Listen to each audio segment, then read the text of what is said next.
I step through the polished brass doors of the High Grove, Chicago's crown jewel of fine dining, and feel the restaurant's hushed atmosphere envelop me like a cashmere wrap. Crystal chandeliers cascade from coffered ceilings, catching light in prismatic displays above mahogany tables dressed in crisp white linen. Floor-to-ceiling windows frame Lake Michigan, its evening waters glimmering like scattered diamonds against the darkening sky. Miss Ross, welcome back. The general manager, a distinguished man in his 50s with salt and pepper hair, steps forward with practiced grace. Your private dining room is ready. I nod, conscious of my family trailing behind me. My father, Harold, stops mid-stride, his eyebrows lifting toward his receding hairline. Palmer, Dad's voice carries that familiar note of bewilderment. At 61, his eyes still hold the sharp intelligence that built his modest accounting practice, though confusion clouds them now. They know you here. Before I can answer, my mother Elaine exchanges glances with my older sister. Mom's hand nervously adjusts her pearl necklace, a 35th anniversary gift from Dad. At 59, she still maintains the composed elegance I've always admired, but uncertainty flickers across her face. Must be a mix-up, Marissa. Stage whispers loud enough for me to hear. At 33, my sister has perfected the art of the backhanded comment. As communications director for a mid-sized marketing firm, she wears her title like armor. Tonight, she's dressed in a designer suit that probably cost a month's rent, or what my family believes is my month's rent. Dylan, my 25-year-old brother, scans the room with the analytical precision fresh MBA graduates often possess, mentally calculating the cost of everything from the imported marble floors to the vintage champagne being poured at a nearby table. This place must clear 7 figures monthly. He murmurs more to himself than anyone else. Behind them all, Connor, Marissa's husband of 3 years, checks his watch supplely, his eyes lingering a beat too long on the menu prices displayed near the host's stand.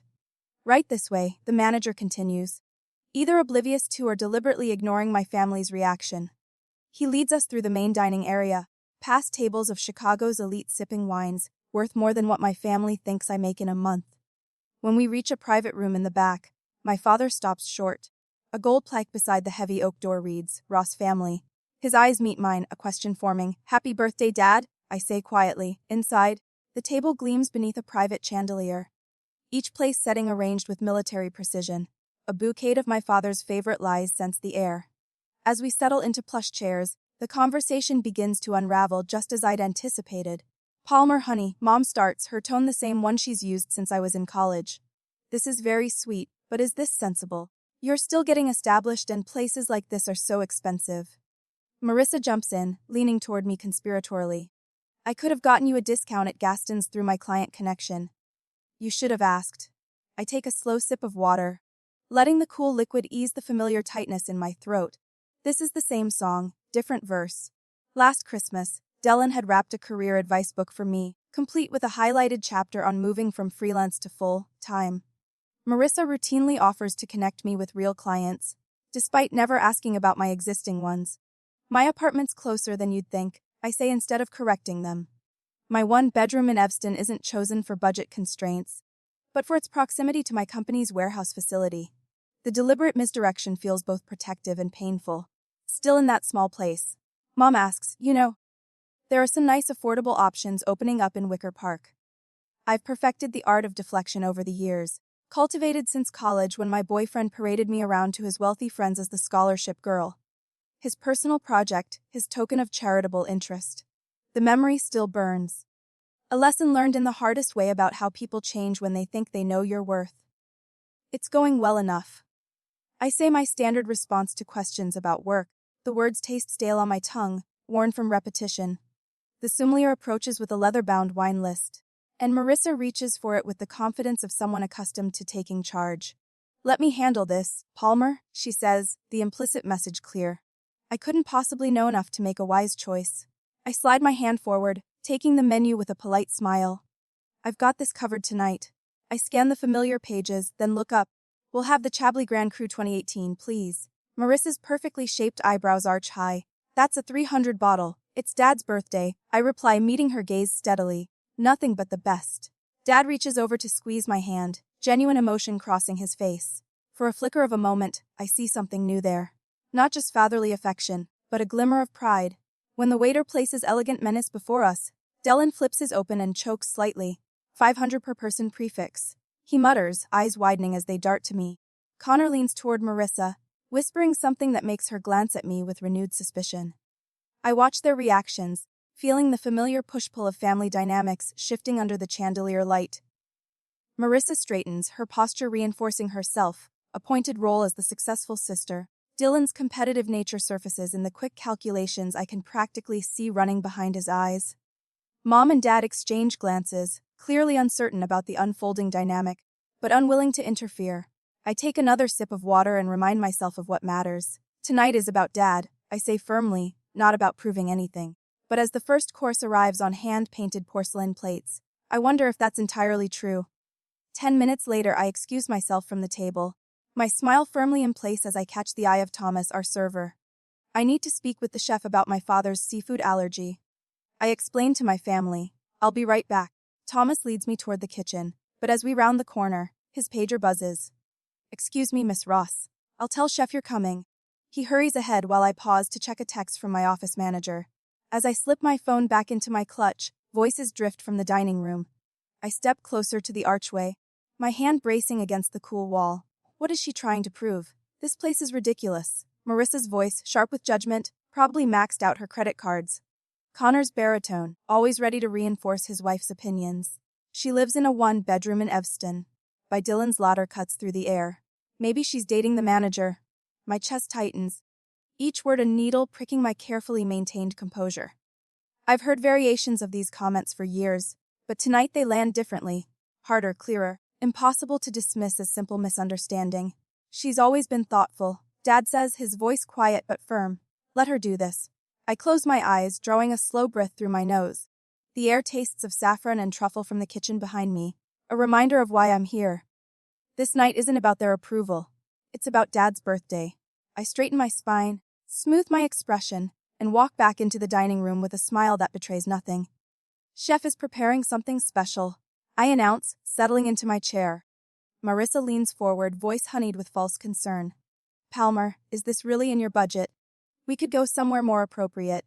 Her eyes flick to the delicate hand-painted china, the crystal stemware, the silver cutlery, assessing each item's value while pretending to worry about my finances. Yeah, Connor nods, his wedding band glinting under the chandelier as he gestures around the room. We don't need all this fancy stuff. Harold's fine with his usual steakhouse. Their tag team approach is nothing new. For years, they've worked in tandem. Marissa launching the criticism while Connor follows with reinforcement. What's different tonight is that I can see the pattern with painful clarity, like studying a familiar photograph from a new angle. They've always seen me as the family failure. 5. To do. The thought forms with startling certainty as the server arrives with our first course. Butter-poached Maine lobster with lemon beurre blanc. Each portion rests on hand-painted china worth more than what they believe I make in a week. Dad takes his first bite, eyes closing in appreciation. Despite her words, Marissa doesn't hesitate before digging in, her expression betraying her enjoyment, even as she prepares her next critique. I make 6 figures and wouldn't waste money like this, she says between bites, speaking to the table at large rather than directly to me. I remain quiet, focused on ensuring Dad enjoys his birthday dinner worth $200. The total flashes through my mind. 8 guests at $500 each, plus wine and the custom birthday dessert. More than 3 months' rent for the apartment my family believes I struggle to afford. Dad notices the tension, his eyes meeting mine across the table. Palmer, tell me about that charity event you helped with last month, he says, an obvious attempt to redirect the conversation. Before I can answer, Dylan cuts in. You know, if you're trying to build your client base, you should focus on corporate events. Better stability than these one-off charity gigs. I take a sip of wine, watching Marissa reach for her second glass while complaining about its cost. The absurdity of the situation brings an unexpected smile to my lips. Not bitter, but somehow knowing. I've spent years protecting them from the knowledge of my success, afraid of how it might change our relationship. But watching them now, enjoying luxury while simultaneously criticizing it, I remember what my first business mentor told me. Your worth isn't determined by others' perception. Tonight, they'll finally see me. Thomas approaches, his attention focused on me rather than the other guests. Is everything to your satisfaction, Miss Ross? Perfect as always, Thomas, I reply. Minutes later, the chef himself emerges from the kitchen, white coat pristine as he approaches our table. Miss Ross, a pleasure to see you again. I wanted to personally confirm that we've prepared your father's dessert without any trace of seafood as requested. Thank you, Chef Marcel. I appreciate your attention to detail. As the chef returns to the kitchen, I notice the hostess discreetly approaching. Miss Ross, is everything to your liking? Is there anything else you need? We're well taken care of. Thank you. I catch Mom watching these interactions, her head tilted slightly, a new awareness dawning in her eyes. She's beginning to sense there's more to my story than they've assumed. The server arrives with dessert.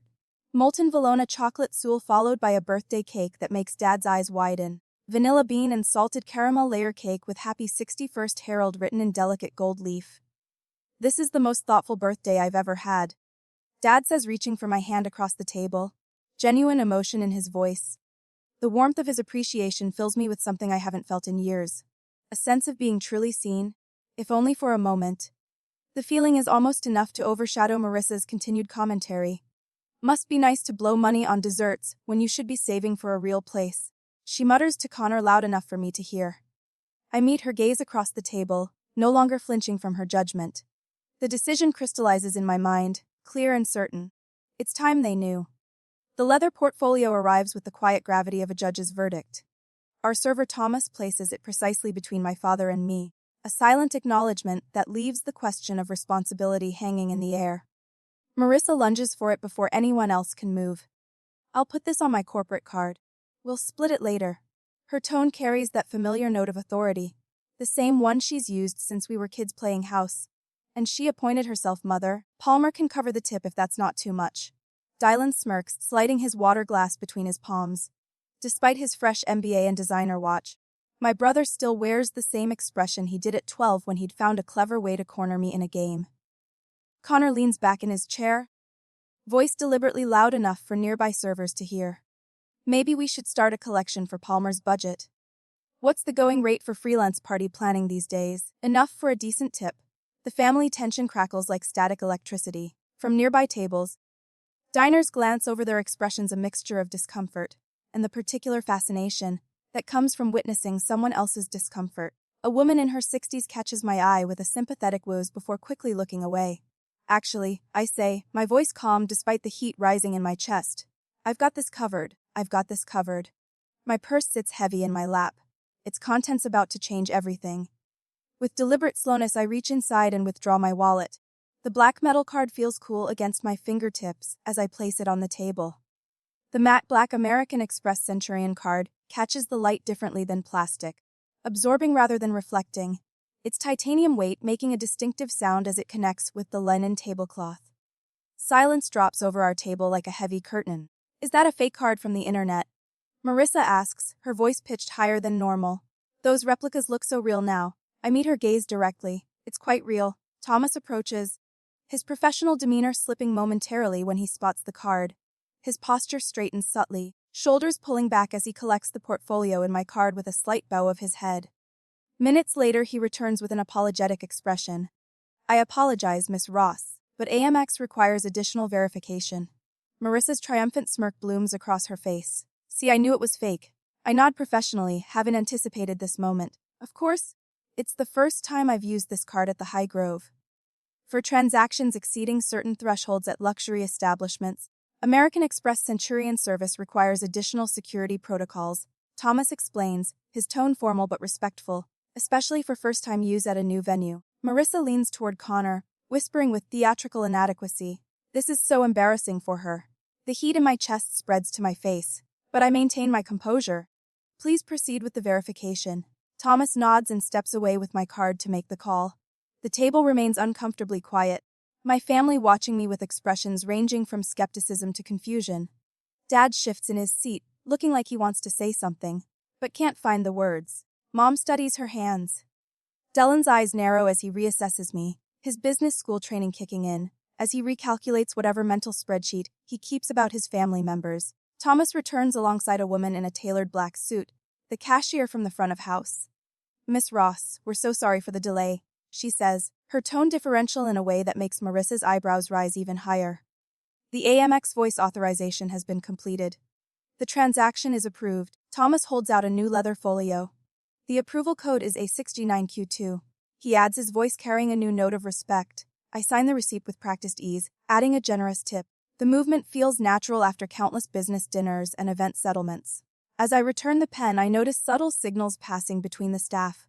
Small nods, a particular quality of attention now directed toward our table. My family watches the interaction with increasing confusion. Mom's eyes dart between me and the servers, her brow furrowed. Dad looks both proud and bewildered, as if someone had just informed him his ordinary house cat could speak 3 languages. The energy shifts yet again as a man in his early 40s with impeccable posture approaches our table. His tailored suit and commanding presence mark him as management before he even speaks. "Miss Ross," he says with professional deference. "I'm Daniel Alvarez, General Manager. I've just realized who you are.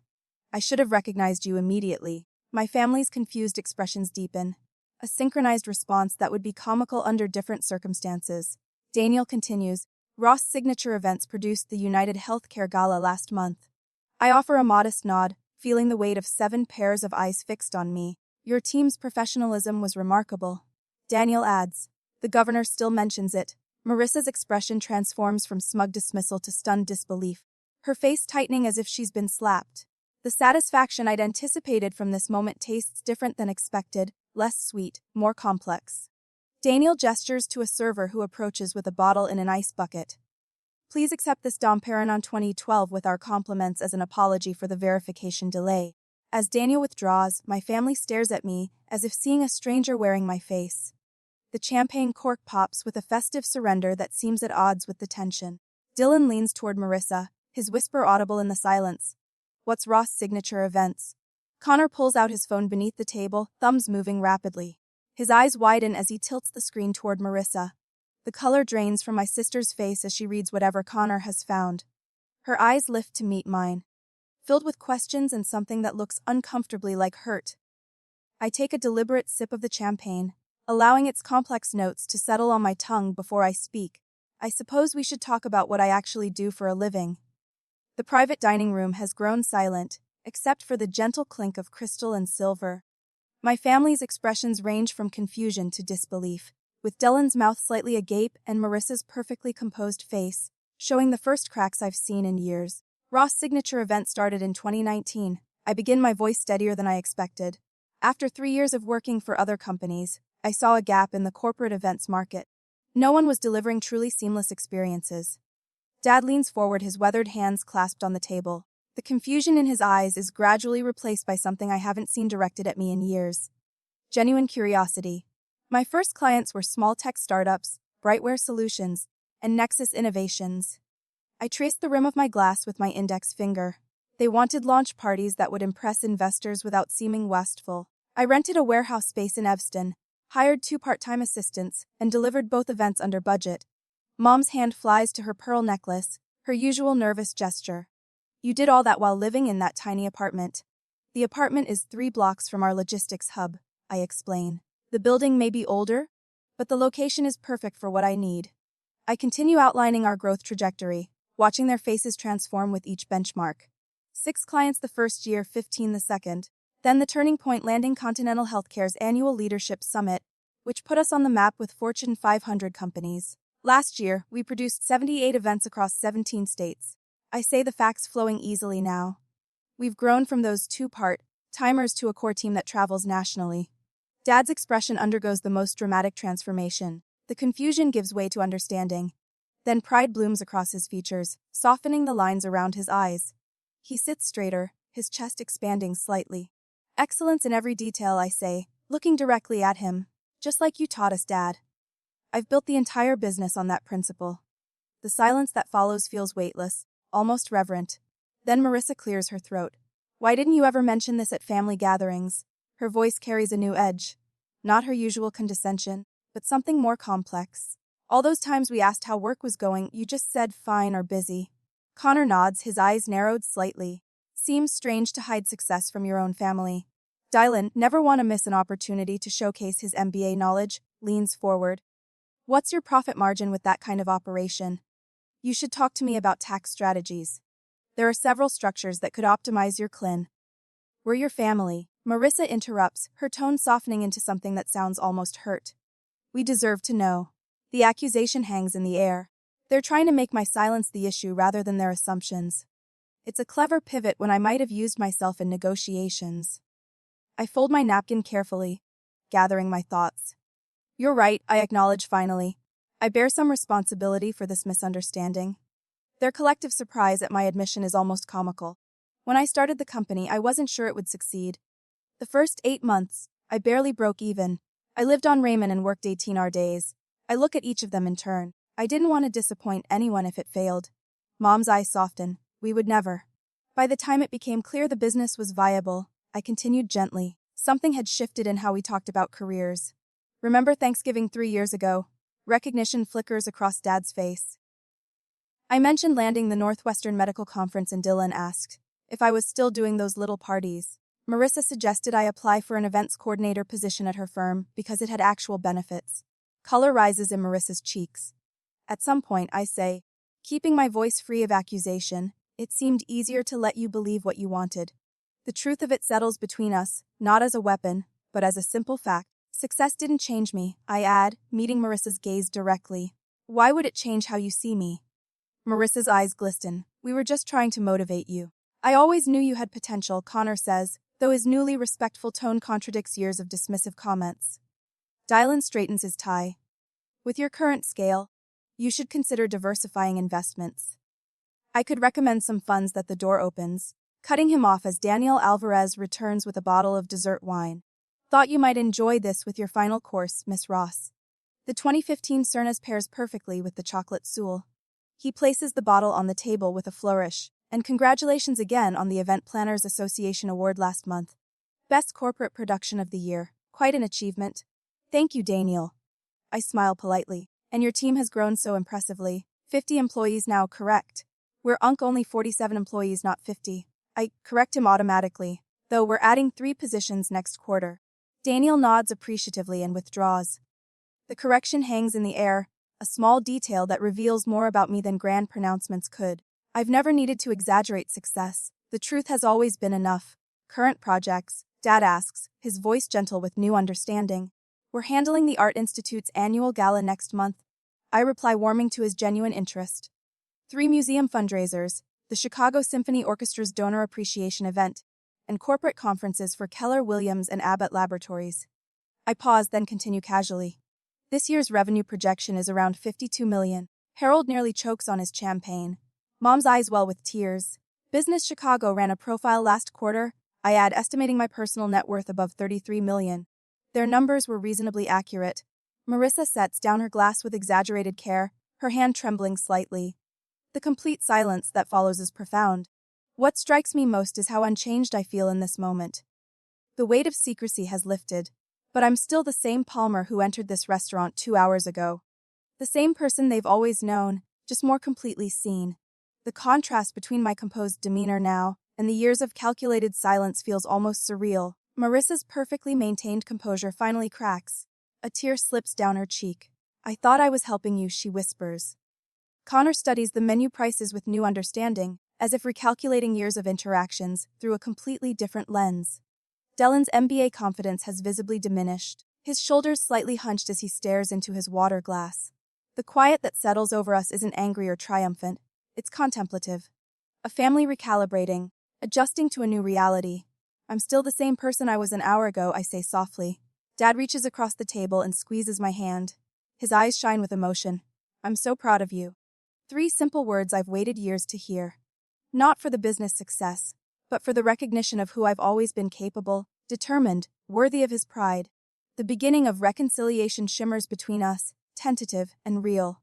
Underneath it all, an awkwardness lingers, the necessary discomfort of authentic connection, replacing comfortable misconceptions. I signal for another round of champagne. We have much more to discuss. I still don't understand why you kept all this hidden from us. Marissa says, her voice softer now, but edged with something I recognize immediately. The subtle art of making someone else's choices about her. We could have celebrated your accomplishments together, Palmer. As a family, the sommelier refills our champagne glasses. I notice how my sister's fingers trace the delicate stem of her flute, a nervous habit from childhood that appears when she's recalibrating. The family has fallen silent since my revelation, the 33 million figure hanging in the air between us like an uninvited guest. Did you think we couldn't handle it? Dylan leans forward, his NBA confidence returning in small increments. That we wouldn't understand your business world. Connor nods along, his loyalty to Marissa transparent. Do you think you're better than us now? Their questions land like perfect arrows, each one finding the soft spots in my armor. My father watches me carefully, concern replacing the pride I'd seen moments before. My mother's eyes are bright with unshed tears. Palmer. Marissa continues, pressing her advantage when I don't immediately respond. We've always been there for you. Always. A pang of doubt catches me off guard. Have I been unfair? The question surfaces unexpectedly, like a bubble rising through still water. For years I've maintained this careful distance, constructing elaborate barriers around my success. Watching my family enjoy the luxury of this evening, while simultaneously being bewildered by it. I wonder if the walls I built were necessary or self-inflicted. The question must show on my face, because Marissa reaches across the table, covering my hand with hers. You could have trusted us. I take a breath, finding my center again. The moment of vulnerability passes, replaced by the clear-eyed perspective that built my company. I wanted to be loved for who I am. I say finally, my voice steady, not what I have. Their expressions shift subtly as my words sink in. Junior year of college, I started a small event business out of my dorm room. My roommate Bethany was my biggest supporter until I landed the alumni weekend contract. After that, she'd introduce me as my entrepreneur roommate instead of just Palmer. I swirl the champagne in my glass, watching the bubbles race to the surface. By senior year, she was asking me to invest in her boyfriend's app idea. I tell them about Marcus Wheeler, a client who hired me for his company's product launch. We'd worked together for weeks as equals until his assistant accidentally copied me on an email, where he referred to me as the 30 million event planner, and instructed his team to give her whatever she wants. The next morning, he couldn't look me in the eye, started agreeing with everything I suggested. I set my glass down carefully. I didn't want that to happen with us. I didn't want our dynamic to change. The irony isn't lost on me that success made me more protective of authentic relationships, not less. That the more I achieved, the more I feared losing the connections that mattered. A silence falls over the table, broken only by the subtle clink of silverware against china from nearby diners. Do you remember last Christmas too? I ask, my voice quiet but clear when I mentioned expanding into the corporate retreat market. Marissa's cheeks flushed slightly. You called it my little hobby and asked if I'd considered going back to school. The words aren't delivered with anger, just precision. And Thanksgiving before that, Dylan offered to send me job listings from his alumni network. Said it was time I found something with stability. Dylan studies the tablecloth, his fingers tracing the edge of his napkin. When I moved to Evanston, Connor joked that I couldn't afford a real Chicago address. I turned to my brother-in-law, whose discomfort is visible now. At Dad's birthday last year, you asked if I needed help with my student loans. Each example lands with quiet impact. I'm not raising my voice, not accusing, simply reflecting back their own words, now cast in a different light. The apartment jokes, the career advice books, the networking offers with real businesses. I look around the table, meeting each pair of eyes in turn. You decided who I was without ever really asking. The weight of recognition settles over them. Not the recognition of my success, but of their assumptions. Mom breaks the silence first, her voice thick with emotion. We failed you. Dad reaches for her hand, then looks at me. We never really asked about your work, did we? Not properly. To my surprise, Marissa's eyes are wet. But these tears seem different from her earlier calculation. I used to be jealous of how free you seemed, she admits. While I was climbing corporate ladders and proving myself, you seemed so unconcerned with status. Now I understand why. She wipes at a tear. I'm not jealous anymore. I'm just proud. Dylan clears his throat. I never gave you the respect you deserved. I thought he restarts. I assumed success looked like my path. I never considered you were already there. We all played our parts in this. I offer, feeling the family dynamic shift and resettle like sand after a wave. I could have been more forthcoming. But I needed to know you saw me, not my bank account. The transformation is visible respect without distance, pride without patronizing. The power balance settles into something healthier, something that feels like truth. I should tell you about my current project, I say, a smile forming. Next month, I'll produce your 36th anniversary celebration, the most important event of my year. Dad's eyes widen, then crinkle with emotion. Don't overdo it, Palmer. He jokes, his voice rough. I laugh, the sound genuine and free. Dad, I mount 12 million shows for pharmaceutical companies. For my parents, there's no ceiling. Daniel returns with a bottle of rare dessert wine, a personal favorite he knows I appreciate. As he pours, I raise my glass. To family, I say simply. To Palmer, Dad counters, and to family. In their eyes, I see it. Finally, I am seen for who I truly am. Not the struggling freelancer, not the secret millionaire, but simply their daughter, their sister, Palmer Ross, complete and undivided. A month later, I stand near the bar, champagne flute in hand, watching as my professional team executes Dad and Mom's 36th anniversary celebration with flawless precision. The historic Chicago venue, a renovated 920 theater with soaring gilt ceilings and original Art Deco fixtures, glows in amber light that catches the crystal and silver adorning each table. Mom looks radiant in midnight blue, her hand rarely leaving Dad's as they greet their closest friends. The guest list is intimate, just 30 people who matter most to them, but the experience rivals galas I've produced for governors and CEOs. That's Palmer Ross. I overhear a waiter telling his colleague, voice hushed with respect, she produces the city's top events. The comment washes over me without triggering my old defenses. 1 month ago, those words would have sent me scanning the room to see if my family had heard, calculating how to minimize the moment. Tonight I simply smile. Marissa approaches, carrying 2 dessert plates. Tried the chocolate thing yet? It's insane. She hands me one, then gestures toward Mom and Dad. They look happy. They do. I take the plate, noting how naturally Marissa has stepped into helping tonight rather than competing. She spent the afternoon arranging place cards and greeting early arrivals, tasks she once would have considered beneath her communications director credentials. Across the room, Dylan converses with my operations manager, notebook open, genuinely interested in the business strategy that built Ross' signature events. No condescending advice, no assumptions. Just respectful questions from one professional to another. We've reconfigured but grown stronger. The shift started that night at the High Grove and solidified in small moments since Sunday dinners, where my expertise was sought rather than dismissed. Phone calls where achievements were shared openly. Visits to my office where my parents proudly introduced me without qualification. I've been journaling, I tell Marissa, surprising myself with the admission, writing about how hiding my success was actually its own form of control. She raises an eyebrow. How so? By managing what you all knew about me, I was trying to control how you'd treat me. I take a sip of champagne. But authenticity requires complete honesty. Even when it's uncomfortable, being seen fully is terrifying and liberating. The weight I'd carried for years has lifted. No more separate selves. No more calculated omissions. The freedom shows in how I move through rooms now. Shoulders relaxed, smile genuine. I notice a young woman from the catering staff watching me. She's maybe 23 with the hyper-vigilant eyes of someone with talent who doesn't believe in herself yet. Throughout the evening, I've seen her quietly solve problems before they became visible, then deflect when her supervisor tried to praise her. Excuse me, I say to Marissa, then cross to where the young woman stands. The timing on the dessert service was perfect, I tell her. That was your call. She blushes. Just doing my job, Miss Ross. I recognize that look. I say quietly. Hiding accomplishments won't protect you. Your worth isn't in what you do, but living authentically frees you. Something shifts in her expression recognition, perhaps. I hand her my card. Call me Monday. I could use someone with your instincts. Later, as dessert plates are cleared and coffee is served, Dad taps his glass for attention. He asks me to join him and Mom at the center of the room, his arms circling my shoulders when I step forward. Our Palmer has made this night extraordinary, he says, his voice thick with emotion. But her greatest gift wasn't this beautiful party. It was finally letting us see her. I look out at our family and friends, all witnesses to our journey. A month ago I showed you what I do, I say. But tonight is about who we are together. Thank you for seeing me, all of me, and still showing up.